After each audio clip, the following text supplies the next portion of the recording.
Secretary Spencer, I recently introduced a piece of legislation to create military education savings accounts for military families. I don't know about you, but I've heard from so many military families and our men and women in uniform who go through that difficult process of moving from one installation to another, having their children placed in a good school in one place, but finding poor education options when they move to a new location. I wonder, do you hear those same complaints from families? There was a recent Military Times study that suggested that nearly half of our service members have either left the service or thought about leaving the service because of poor education options for their children. I don't know if you could have any remarks about that? Congressman, yes.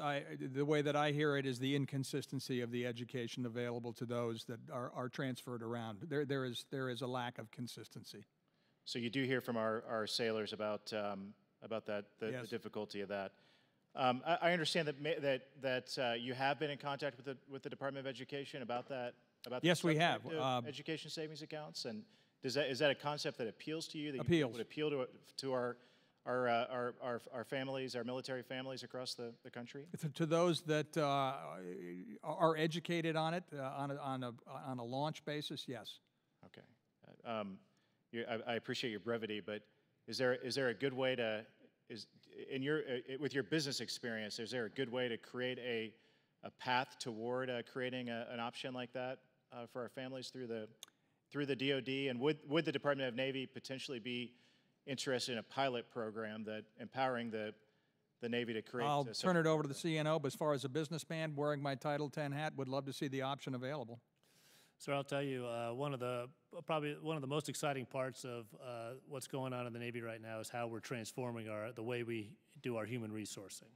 And so we're very soon, with the Congress's support in terms of revolutionizing this, going to be able to understand the individual priorities of every one of our sailors, which would include their families and their education.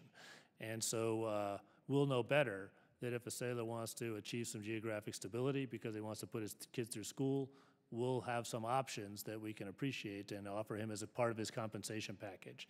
It's really becoming a much more dynamic marketplace with the sailors increasingly participating in their future destiny, all the while meeting the needs of the Navy and the nation. And so this is an exciting part.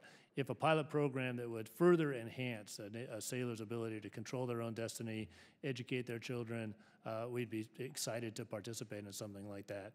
As I end 37 years, we have 5 children. We've moved 21 times. We've experienced this personally, and it's something that we need to make as smooth as possible. I appreciate that very much. As the NDAA soon approaches us, perhaps we could work with you to see if the Navy might be the best home for such a pilot program to support our military families as they face this difficult issue.